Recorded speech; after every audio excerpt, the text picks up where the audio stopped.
everyone, welcome back to my YouTube channel Study Time with Priyanka. So today in this video we are again going to continue your fourth chapter of class 12 political science book, that is India's external relation. So ये video इस chapter का third part है and आज के इस video में हम इस चैप्टर के टॉपिक नंबर 4 को डिस्कस करने वाले हैं. सो टॉपिक का नाम है wars and peace with Pakistan. So topic का नाम पढ़ के ही हमें बहुत ही अच्छी तरीके से समझ में आ जाता है कि इस टॉपिक में हम लोग इंडिया एंड पाकिस्तान के बीच में जो वार्स हुए थे. सो यहाँ पे आप लोग एक बात ध्यान दीजिएगा कि यहाँ पे वार्स लिखा गया है, यानी कि इंडिया एंड पाकिस्तान के बीच में एक नहीं बल्कि कई सारे वार्स हुए थे. सो इस टॉपिक में हम लोग इंडिया एंड पाकिस्तान के बीच में जितने भी वार्स हुए थे उन सारे ही वार्स के बारे में डिस्कस करने वाले हैं. साथ ही साथ इंडिया एंड पाकिस्तान के बीच में जो पीस स्टेबलाइज किया गया था, यानी कि वार को खत्म करके किस तरीके से दोनों ही कंट्रीज के बीच में पीस को स्टेबलाइज किया जाता है. सो पीस के बारे में भी हम लोग इस टॉपिक में डिस्कस करने वाले हैं. सो इस टॉपिक में हम लोग इंडिया का पाकिस्तान के साथ जो एक्सटर्नल रिलेशन था उसके बारे में डिस्कस करने वाले हैं. सो ये हमारा इस टॉपिक का मेन थीम है. सो टॉपिक को स्टार्ट करने से पहले अगर अभी तक आप लोगों ने इस चैप्टर के प्रीवियस टॉपिक को नहीं देखा है देन प्लीज एक बार जरूर देख लीजिएगा, लिंक आपको मेरे डिस्क्रिप्शन बॉक्स में मिल जाएगा. सो नाउ अब बिना टाइम वेस्ट किए हम लोग टॉपिक नंबर 4 को डिस्कस करना स्टार्ट करते हैं. सो लास्ट टॉपिक में हम लोगों ने इंडिया एंड चाइना के रिलेशन के बारे में डिस्कस किया था. सो उसमें हम लोगों ने ये डिस्कस किया था कि फ्री इंडिया ने चाइना के साथ एक बहुत ही फ्रेंडली नोट, यानी कि एक बहुत ही फ्रेंडली तरीके से अपने रिलेशनशिप को स्टार्ट किया था. But in case of Pakistan, अगर हम लोग पाकिस्तान के केस की बात करें कि free India and free Pakistan ने अपने रिलेशनशिप को किस तरीके से स्टार्ट किया था. सो शुरुआत से ही जैसे ही इंडिया को इंडिपेंडेंस मिलता है और जैसे ही इंडिया का पार्टीशन होता है, यानी कि इंडिया दो पार्ट्स में डिवाइड हो जाता है इनटू इंडिया एंड पाकिस्तान. सो शुरुआत से ही इंडिया एंड पाकिस्तान के बीच में जो रिलेशनशिप था वो हमें कन्फ्लिक्ट वाला ही देखने को मिलता है. सो शुरुआत से ही इंडिया एंड पाकिस्तान के बीच में हमें कन्फ्लिक्ट देखने को मिलता है over the dispute on Kashmir. So Kashmir के इशू को लेकर दोनों ही कंट्रीज के बीच में शुरुआत से ही कन्फ्लिक्ट होता है. सो कश्मीर का इशू क्या था? सो बेसिकली जो इंडियन गवर्नमेंट है वो ये क्लेम करती है कि कश्मीर इंडिया का पार्ट है, वेयरएज जो पाकिस्तानी गवर्नमेंट है वो ये क्लेम करता है कि कश्मीर पाकिस्तान का पार्ट है, क्योंकि कश्मीर में रहने वाले जो मेजोरिटी ऑफ पीपल है वे लोग मुस्लिम है. सो इसी इशू को लेकर, कश्मीर के इशू को लेकर दोनों ही कंट्रीज के बीच में कन्फ्लिक्ट होता है इन द 1947 ओनली, यानी कि जिस साल हमें आज़ादी मिलती है उसी साल दोनों ही कंट्रीज के बीच में कन्फ्लिक्ट होता है कश्मीर के इशू को लेकर. ना नेक्स्ट हमें ये बता रखा है कि 1947 में ही, जैसे कि मैंने आपको कहा कि जिस साल हमें आज़ादी मिलती है उसी साल दोनों ही कंट्रीज के आर्मीज के बीच में एक प्रॉक्सी वार होता है. प्रॉक्सी वार यानी कि ऐसा वार जो कि एक फुल फ्लेज तरीके से नहीं होता है. सो ये जो प्रॉक्सी वार होता है between the Indian and Pakistani armies in Kashmir during the 1947, ये वार एक फुल फ्लेज वार में कन्वर्ट नहीं होता है. ये जो इशू था, कश्मीर का जो इशू था या फिर जो पहला कन्फ्लिक्ट था इंडिया एंड पाकिस्तान के बीच में, इसको यूएन को रेफर कर दिया जाता है. यूएन यानी कि United Nation Organisation. United Nation Organisation को बनाया ही इसलिए गया था ताकि अलग अलग कंट्रीज के बीच में कभी भी डिस्प्यूट होता है, कन्फ्लिक्ट होता है, यूनाइटेड नेशन ऑर्गेनाइजेशन उस कन्फ्लिक्ट को सॉल्व कर पाए. इंडिया एंड पाकिस्तान के बीच में जो पहला वार होता है during the time period of 1947, ये एक फुल फ्लेज वार में कन्वर्ट नहीं होता है एंड इस वार को, इस कन्फ्लिक्ट को यूएन द्वारा सॉल्व कर लिया जाता है. नाउ नेक्स्ट हमें ये बता रखा है कि इंडिया का पाकिस्तान के साथ जैसा रिलेशनशिप है वो कहीं ना कहीं एक बहुत ही क्रिटिकल फैक्टर है जो कि इंडिया के यूएसए के साथ एंड चाइना के साथ रिलेशन को डिटरमाइन करता है. इस चीज़ को हम लोग थोड़ा अच्छे से समझते हैं. जैसे कि जब कोल्ड वार एरा चल रहा था उस टाइम पीरियड के दौरान इंडिया ने नॉन अलाइनमेंट मूवमेंट को ज्वाइन किया. इंडिया ने नॉन अलाइनमेंट के पॉलिसी को अडॉप्ट किया. वेरस अगर हम लोग पाकिस्तान की बात करें पाकिस्तान ने नाटो को ज्वाइन कर लिया जो कि यूएसए के द्वारा लीड किया जा रहा था. इस हिसाब से नाटो का क्या रूल्स था कि कोई भी कंट्री अगर नाटो का पार्ट बनता है देन उस कंट्री को यूएसए द्वारा बहुत ज़्यादा सपोर्ट दिया जाएगा, बहुत ज़्यादा हेल्प प्रोवाइड किया जाएगा. जब पाकिस्तान ने यूएसए के अलायंस को ज्वाइन कर लिया, नाटो को ज्वाइन कर लिया, इसी वजह से चाहे कुछ भी हो, पाकिस्तान सही हो या फिर गलत हो, यूएसए को पाकिस्तान का ही सपोर्ट करना है, पाकिस्तान का ही हेल्प करना है. इसीलिए इंडिया एंड पाकिस्तान के साथ जैसा रिलेशनशिप था उसकी वजह से कहीं ना कहीं इंडिया एंड यूएसए के साथ जो रिलेशनशिप था वो भी बहुत हद तक डिटरमाइन किया जा रहा था. यानी कि इंडिया एंड पाकिस्तान के बीच में फ्रेंडली रिलेशनशिप नहीं था एंड पाकिस्तान एंड यूएसए के बीच में फ्रेंडली रिलेशनशिप था. ऐसे में अगर आप देखोगे यूएसए को ना चाहते हुए भी इंडिया के साथ इतना फ्रेंडली टेम्परेली रिलेशन को स्टेबलाइज नहीं करना है। सो इसीलिए कहा गया है कि इंडिया एंड पाकिस्तान का जो भी रिलेशनशिप है सो वो कहीं ना कहीं एक इंपॉर्टेंट फैक्टर है जो कि ये डिटरमाइन करता है कि इंडिया का यूएसए के साथ एंड चाइना के साथ कैसा रिलेशनशिप होगा।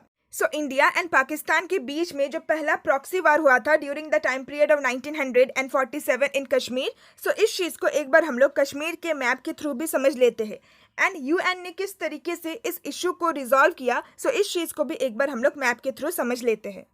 सो this is the map of Kashmir. So Kashmir के मैप में आप क्लियरली देख सकते हैं कि कश्मीर 3 पार्ट्स में डिवाइडेड है। सो यहाँ पे आप ये जो ग्रीन कलर का पार्ट देख रहे हैं सो इसको POK कहा जाता है, यानी कि पाकिस्तान ऑक्युपाइड कश्मीर। सो इस पार्ट को पाकिस्तान ने ऑक्युपाइड करके रखा है एंड यहाँ पे आप लाइन ऑफ कंट्रोल देख सकते हैं। सो कश्मीर के इस रीजन में एक बॉर्डर लाइन को ड्रॉ किया गया है एंड इसी बॉर्डर लाइन को लाइन ऑफ कंट्रोल कहा जाता है।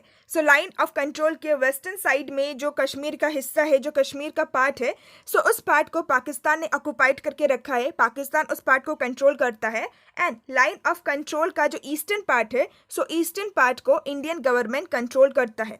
सो सिमिलरली अगर आप कश्मीर के ईस्टर्न पार्ट में देखोगे सो यहाँ पे जो अक्षाई चीन वाला एरिया है सो इस एरिया को चाइना ने ऑक्युपाइड करके रखा है एंड यहाँ पे आप लाइन ऑफ एक्चुअल कंट्रोल देख सकते हैं। सो आप कह सकते हैं कि कश्मीर का सिर्फ और सिर्फ ये जो येलो पार्ट है सो येलो पार्ट को ही इंडियन गवर्नमेंट ने कंट्रोल करके रखा है। ये जो पार्ट है सो इसके ऊपर ही इंडिया का कंट्रोल है एंड ये दोनों जो पार्ट है सो इसके ऊपर अभी इंडिया का कंट्रोल नहीं है। भले ही इंडिया ये क्लेम करता है कि ये दोनों ही पार्ट इंडिया का ही हिस्सा है, बट एक्चुअल में इस पार्ट को पाकिस्तान ने ऑक्युपाइड करके रखा है एंड इस पार्ट को चाइना ने ऑक्युपाइड करके रखा है। सो ये हमें कश्मीर का इशू देखने को मिलता है एंड आज के टाइम पीरियड में भी कश्मीर के इशू से रिलेटेड हमें बहुत सारे कन्फ्लिक्ट देखने को मिलते हैं एंड यहाँ पे आप लाइन ऑफ कंट्रोल के जस्ट सामने कारगिल देख सकते हैं, जहाँ पे कारगिल कन्फ्लिक्ट भी हुआ था 1999 में। सो उसके बारे में भी हम लोग इस टॉपिक में डिस्कस करने वाले हैं। सो ना अब हम लोग हमारी टॉपिक को कंटिन्यू करते हैं।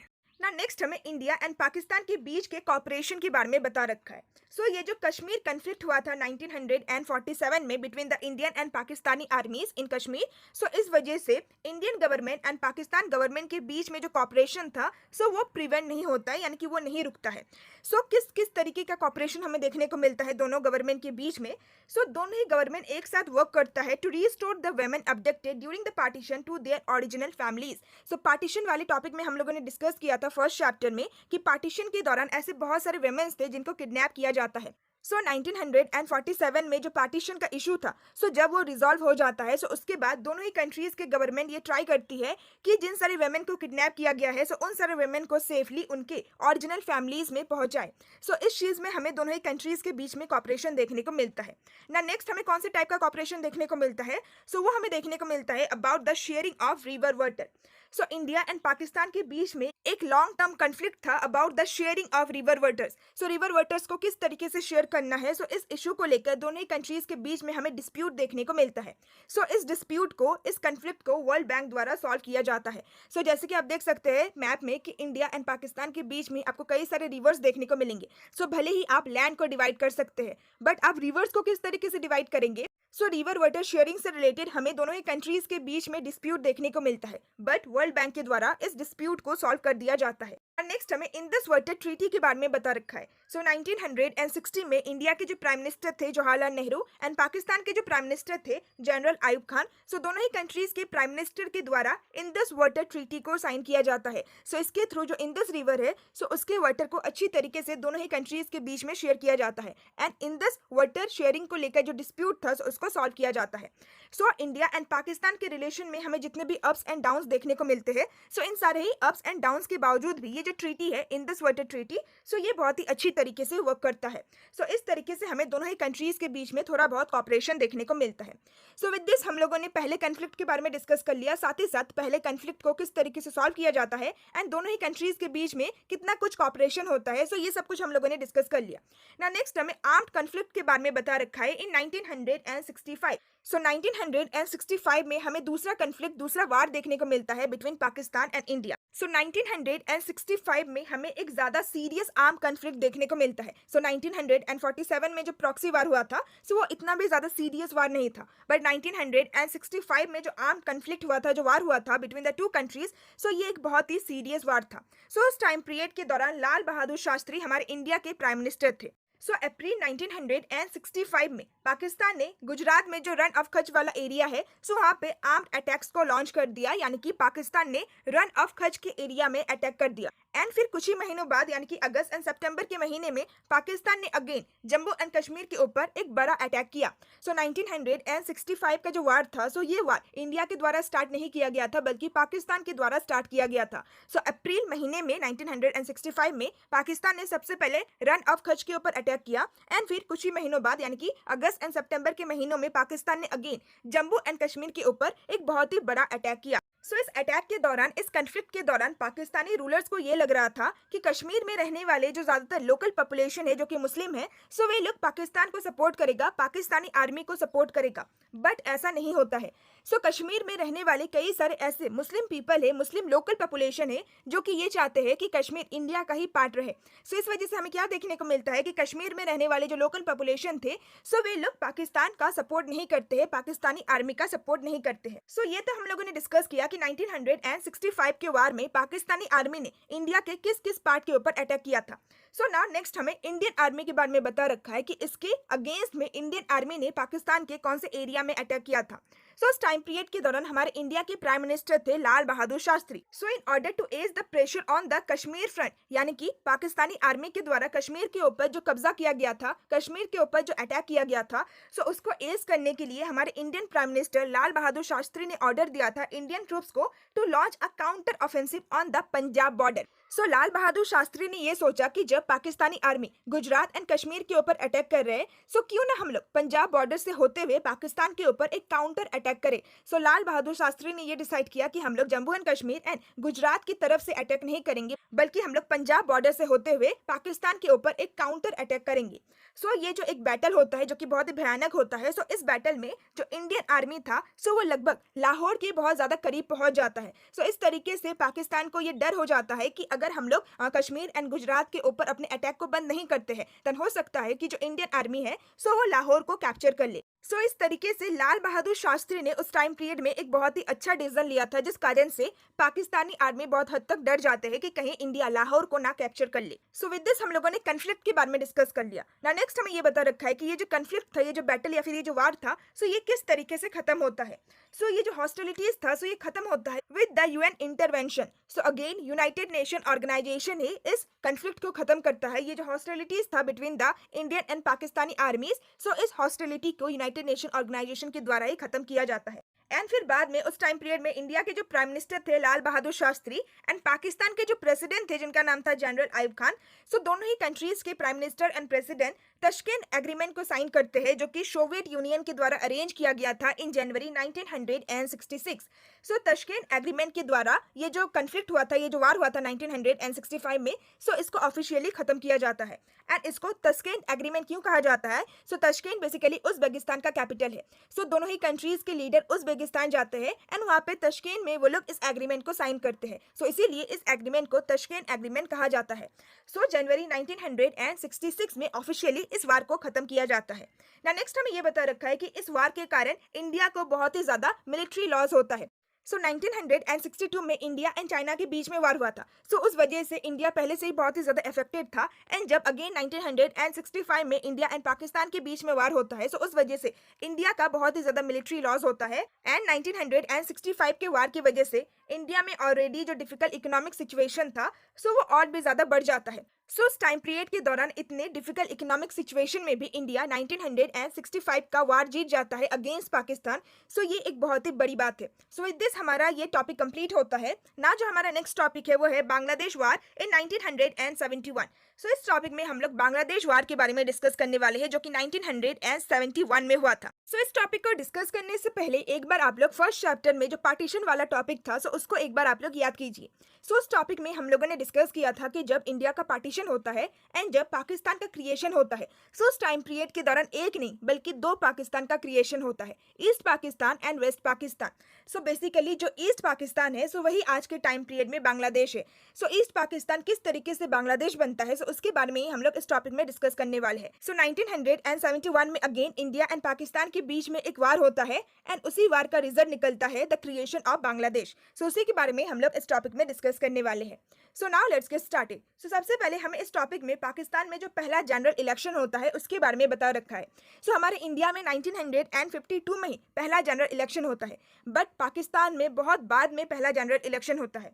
सो जब फर्स्ट जनरल इलेक्शन होता है पाकिस्तान में एंड उसका जब रिजल्ट आता है, सो उसमें हमें स्प्लिट वर्डिक्ट देखने को मिलता है, यानी कि उस इलेक्शन का जो रिजल्ट था, सो हमें रिजल्ट में बहुत ज़्यादा डिफरेंसेस देखने को मिलता है। सो अगर हम लोग वेस्ट पाकिस्तान की बात करते हैं, सो वेस्ट पाकिस्तान में जुल्फिकर अली भुट्टो का जो पार्टी था, सो वो विनर बनता है। वेरस अगर हम लोग ईस्ट पाकिस्तान की बात करें, सो ईस्ट पाकिस्तान में जो अवामी लीग था जिसको शेख मुजीब उर रहमान के द्वारा लीड किया जा रहा था, सो ईस्ट पाकिस्तान में शेख मुजीब उर रहमान का जो पार्टी था, जो लीग था, वो जीतता है। सो इस तरीके से पाकिस्तान में जो पहला जनरल इलेक्शन हुआ था, सो उसके रिजल्ट में हमें डिफरेंसेस देखने को मिलता है। वेस्ट पाकिस्तान में जुल्फिकर अली भुट्टो का पार्टी जीतता है एंड ईस्ट पाकिस्तान में शेख मुजीब उर रहमान का जो पार्टी है, जो लीग है, सो वो जीतता है। सो जैसे कि ईस्ट एंड वेस्ट पाकिस्तान दोनों ही एक ही कंट्री था एंड एक कंट्री में सिर्फ और सिर्फ एक ही पार्टी का गवर्नमेंट बन सकता है। सो इस वजह से दोनों ही पाकिस्तान के बीच में हमें कन्फ्लिक्ट देखने को मिलता है। सो ईस्ट पाकिस्तान में रहने वाले जो ज्यादातर बंगाली पॉपुलेशन थे, सो उन्होंने जानबूझकर जुल्फिकर अली भुट्टो के अगेंस्ट में वोट दिया था एंड उन्होंने जानबूझकर ईस्ट पाकिस्तान में अवामी लीग को जिताया था। सो अवामी लीग ईस्ट पाकिस्तान का ही एक पार्टी था, एक लीग था। सो ईस्ट पाकिस्तान में रहने वाले ज्यादातर बंगाली पॉपुलेशन ने जानबूझकर ईस्ट पाकिस्तान में शेख मुजीब उर रहमान की पार्टी को जिताया था। एंड ऐसा उन्होंने किस लिए किया था? So to protest against years of being treated as second class citizens by the rulers based in west Pakistan. So west Pakistan के जो रूलर्स थे, वे लोग हमेशा से ही ईस्ट पाकिस्तान में रहने वाले जो बंगाली पॉपुलेशन थे, सो उनको सेकंड क्लास सिटीजन की तरह ट्रीट करते थे, यानी कि उनको इतना ज़्यादा इंपॉर्टेंस नहीं देते थे। वेस्ट पाकिस्तान में रहने वाले जो मुस्लिम पीपल थे, उनको ज़्यादा इंपॉर्टेंस मिलता था एंड ईस्ट पाकिस्तान में रहने वाले जो पॉपुलेशन थे, उनको ज़्यादा इंपॉर्टेंस नहीं मिलता था। सो इसी वजह से ईस्ट पाकिस्तान में रहने वाले बंगाली पॉपुलेशन ने जुल्फिकर अली भुट्टो के अगेंस्ट में वोट किया। सो पाकिस्तानी रूलर्स ने ये जो डेमोक्रेटिक वर्डिक्ट आया था, यानी कि ये जो डेमोक्रेटिक रिजल्ट आया था, सो इस रिजल्ट को पाकिस्तान के रूलर्स ने एक्सेप्ट नहीं किया। साथ ही साथ पाकिस्तानी रूलर्स ने अवामी लीग के द्वारा जो डिमांड किया गया था फॉर फेडरेशन, यानी कि पाकिस्तान में एक फेडरेशन हो, पाकिस्तान एक फेडरल गवर्नमेंट बन जाए, सो इस चीज को भी एक्सेप्ट नहीं किया गया था by the Pakistani ruler. And in सब के साथ साथ अर्ली 1971 में जो पाकिस्तानी आर्मी था, उन्होंने शेख मुजीब को अरेस्ट कर लिया, जो कि ईस्ट पाकिस्तान में जीते थे। सो उन्होंने शेख मुजीब को अरेस्ट कर लिया। साथ ही साथ ईस्ट पाकिस्तान में रहने वाले जो बंगाली पॉपुलेशन लोग थे, सो उन लोगों के मन में एक टेरर, यानी कि उन लोगों के मन में एक खौफ छोड़ दिया। सो इसी के रिस्पांस में, इसी के अगेंस्ट में ईस्ट पाकिस्तान में रहने वाले जो लोग थे, वे लोग स्ट्रगल करते हैं to liberate Bangladesh from Pakistan, यानी कि अब वो लोग डिमांड करते हैं कि ईस्ट पाकिस्तान को वेस्ट पाकिस्तान से सेपरेट कर दिया जाए और ईस्ट पाकिस्तान को हम लोग बांग्लादेश के नाम से एक न्यू कंट्री बनाएंगे। सो यहाँ से बांग्लादेश कंट्री बनने का जो स्ट्रगल है, उसकी शुरुआत होती है। नेक्स्ट हमें इंडियाज इंटरफेरेंस के बारे में बता रखा है। सो यहाँ तक तो सब कुछ ठीक था, कि यहाँ तक तो East Pakistan and West Pakistan के बीच में कन्फ्लिक्ट हो रहा था। सो आखिर यहाँ पे इंडिया किस तरीके से बीच में आ जाता है एंड 1971 में पाकिस्तान एंड इंडिया के बीच में क्यों वार होता है? सो इसका रीजन ये है कि 1971 में लगभग 80 लाख रिफ्यूजीज थे जो कि ईस्ट पाकिस्तान को छोड़कर इंडिया आ रहे थे सेटल होने के लिए एंड ये सारे लोग इंडिया के नेबरिंग एरियाज में सेटल हो रहे थे। सो इस वजह से इंडिया को ना चाहते हुए भी इस मैटर में इंटरफेयर करना पड़ता है। एंड इसके अलावा कहीं ना कहीं इंडिया मॉरली बांग्लादेश के फ्रीडम स्ट्रगल को सपोर्ट कर रहा था। बांग्लादेश में रहने वाले जो लोग थे, जो कि फ्रीडम के लिए डिमांड कर रहे थे, इंडिपेंडेंस के लिए डिमांड कर रहे थे, सो इस चीज को इंडिया कहीं ना कहीं मॉरली सपोर्ट कर रहा था। एंड यही चीज पाकिस्तान को बुरा लग जाता है एंड पाकिस्तान इंडिया के ऊपर ये आरोप लगाता है कि इंडिया एक कॉन्स्पिरेंसी कर रहा है अगेंस्ट पाकिस्तान। सो बांग्लादेश के लोगों के साथ मिलकर इंडिया पाकिस्तान के खिलाफ एक कॉन्स्पिरेंसी कर रहा है। सो इसी वजह से पाकिस्तान ने इंडिया के अगेंस्ट में एक वार को लॉन्च कर दिया इन 1971। ना नेक्स्ट हमें सपोर्ट के बारे में बता रखा है।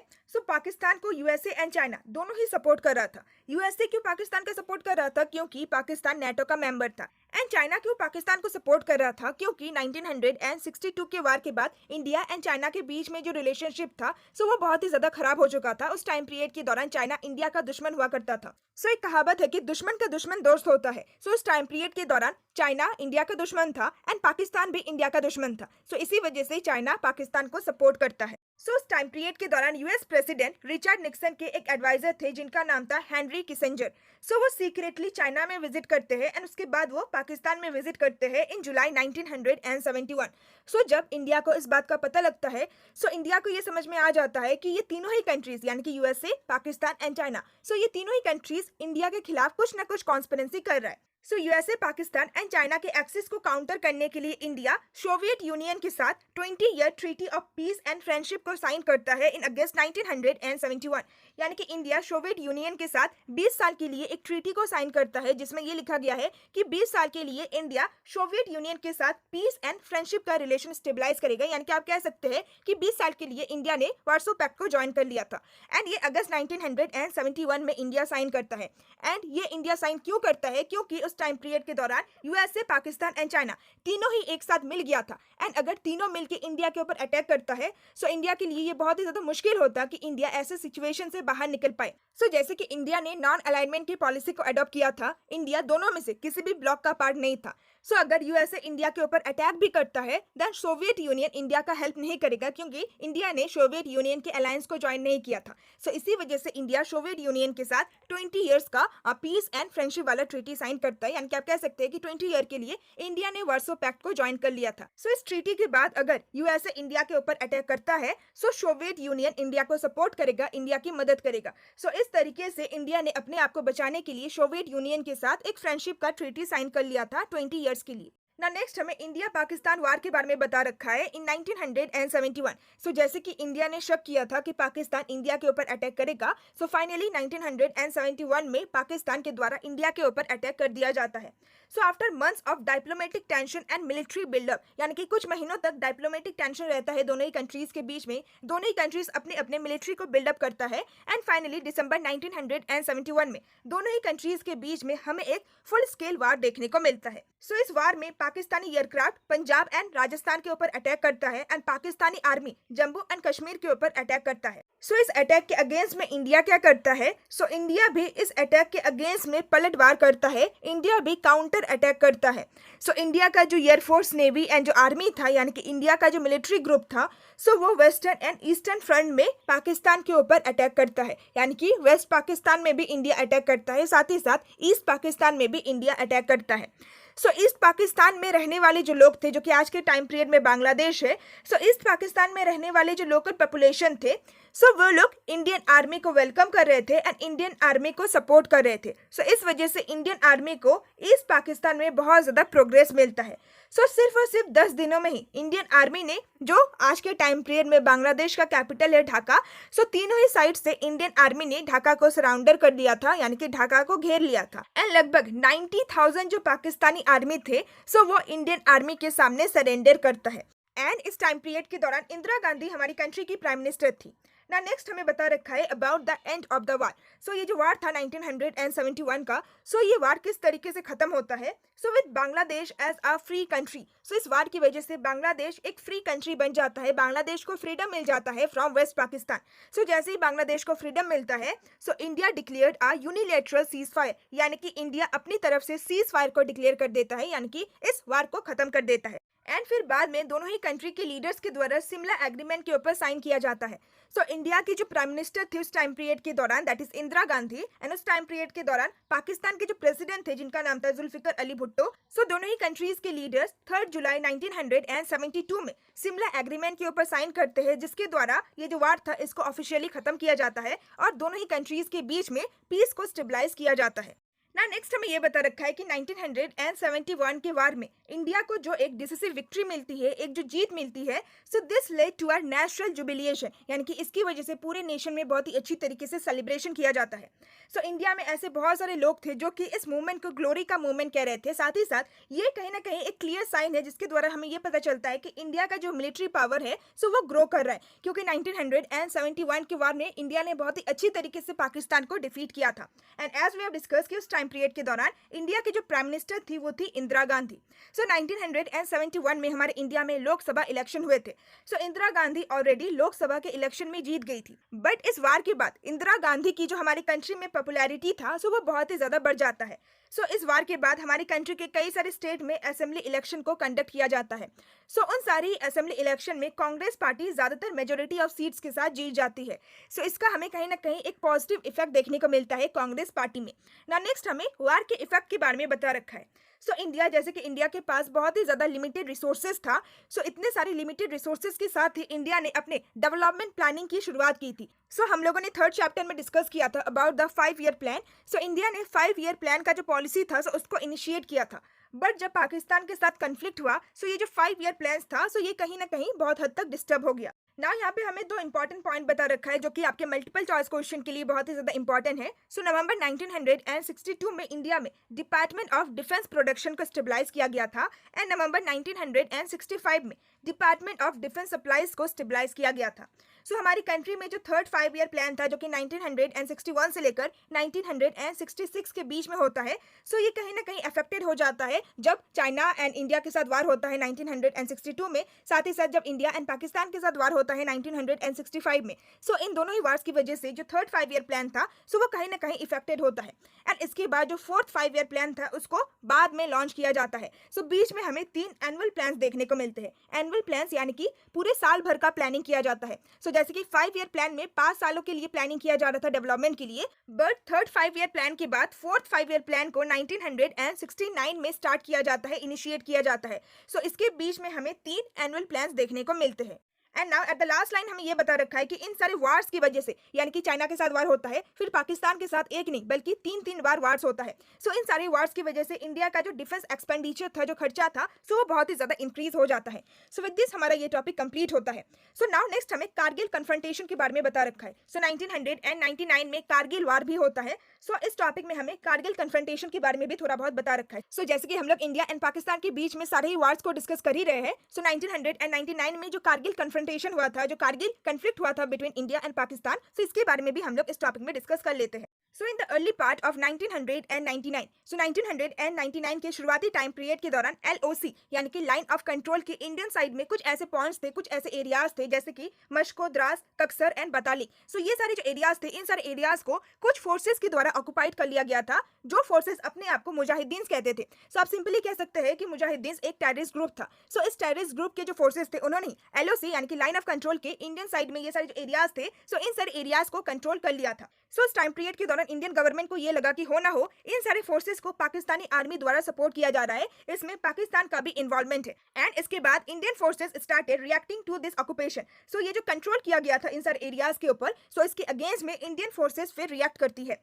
सो फिर दोनों ही कंट्रीज के बीच में कन्फ्रंटेशन होता है, आर्म कन्फ्लिक्ट होता है एंड इसी कन्फ्रंटेशन को कारगिल कन्फ्लिक्ट कहा जाता है क्योंकि ये कारगिल के एरिया में हुआ था। सो ये जो कन्फ्लिक्ट था, सो ये मई 1999 से लेकर जून 1999 के बीच में होता है। And finally by 26 July 1999 India had recovered control of many of the lost point. So ये सारे जो लॉस्ट पॉइंट थे जिनके ऊपर मुजाहिदीन ने कंट्रोल करके रखा था, मुजाहिदीन की फोर्सेस ने कंट्रोल करके रखा था, सो इन सारे ही लॉस्ट पॉइंट को इंडियन आर्मी रिकवर कर लेता है। So the Kargil conflict Drew attention world wide, यानी कि इंडिया एंड पाकिस्तान के बीच में ये जो कारगिल कन्फ्लिक्ट हुआ था, सो इस कन्फ्लिक्ट के ऊपर पूरी वर्ल्ड का अटेंशन था। एंड इसका रीजन क्या था? सो इसका रीजन ये था कि एक साल पहले यानी कि 1998 में दोनों ही कंट्रीज ने, इंडिया एंड पाकिस्तान ने न्यूक्लियर कैपेबिलिटी को अटेंड कर लिया था, यानी कि दोनों ही कंट्रीज के पास न्यूक्लियर वेपन्स थे। सो इसी वजह से 1999 में जब कारगिल कन्फ्लिक्ट होता है, सो इस टाइम पीरियड के दौरान वर्ल्ड के दूसरे कंट्रीज को लग रहा था कि ये जो कन्फ्लिक्ट है, सो इस कन्फ्लिक्ट में कहीं पाकिस्तान एंड इंडिया अपने न्यूक्लियर वेपन्स को यूज ना करे। सो इसी वजह से इस कन्फ्लिक्ट को वर्ल्ड वाइड अटेंशन मिलता है। So however this conflict remain confined only to the Kargil region, but ये जो कन्फ्लिक्ट था, सो ये कारगिल के रीजन तक ही सीमित रहता है। सो जैसे ही ये कारगिल कन्फ्लिक्ट खत्म होता है, सो कन्फ्लिक्ट खत्म होने के बाद जो पाकिस्तान गवर्नमेंट था, सो उसको हटा दिया जाता है, उसको ओवरथ्रो कर दिया जाता है by the Pakistan army led by the army chief general Pervez Musharraf. So इनके द्वारा पाकिस्तानी गवर्नमेंट को ओवरथ्रो कर दिया जाता है एंड पाकिस्तान में हमें आर्मी का कंट्रोल देखने को मिलता है। सो आपका जो दूसरा पॉलिटिकल साइंस का बुक है, सो उस बुक में आप लोग बहुत ही अच्छी तरीके से समझोगे कि पाकिस्तान में किस तरीके से एक बार गवर्नमेंट रूल करता है और एक बार मिलिट्री जो आर्मीज होते हैं वे लोग रूल करते हैं। सो उस बुक में आप लोग पाकिस्तान की पूरी हिस्ट्री के बारे में पढ़ने वाले हो। सो इस बुक के अकॉर्डिंग आपको सिर्फ और सिर्फ ये याद रखना है कि कारगिल कन्फ्लिक्ट होने के बाद पाकिस्तान की गवर्नमेंट को ओवरथ्रो कर दिया जाता है जनरल परवेज मुशर्रफ के द्वारा एंड वो फिर पाकिस्तान के 10th प्रेसिडेंट बन जाते हैं। सो विद दिस हमारा पूरा ही टॉपिक कंप्लीट होता है। सो नाउ अब इस चैप्टर का सिर्फ और सिर्फ लास्ट टॉपिक बचा हुआ है। सो लास्ट टॉपिक को हम अपने नेक्स्ट वीडियो में डिस्कस करेंगे। सो प्लीज इस वीडियो को देखने के बाद नेक्स्ट वीडियो को भी जरूर देख लीजिएगा। लिंक मैं आपको मेरे डिस्क्रिप्शन बॉक्स में प्रोवाइड कर दूंगी। सो विद दिस आज के इस वीडियो को एंड करते हैं। आई होप कि आपको सारे टॉपिक्स बहुत ही अच्छी तरीके से समझ में आ रहे हैं। सो अगर आपको वीडियो अच्छा लगा then please like my video and please share this video with your friends and classmate. And अगर आपको अपने क्लास 12 हिस्ट्री के भी सिलेबस को कंप्लीट करना है इसी तरीके से then please check out my description box में आपको क्लास 12 हिस्ट्री का प्लेलिस्ट का लिंक मिल जाएगा। सो मैंने बहुत ही अच्छी तरीके से हर एक चैप्टर को नोट्स के थ्रू एक्सप्लेन किया है। सो अगर आप उन सारे वीडियोस को देखोगे देन आपको हिस्ट्री के सारे ही चैप्टर्स बहुत ही अच्छी तरीके से समझ में आ जाएंगे।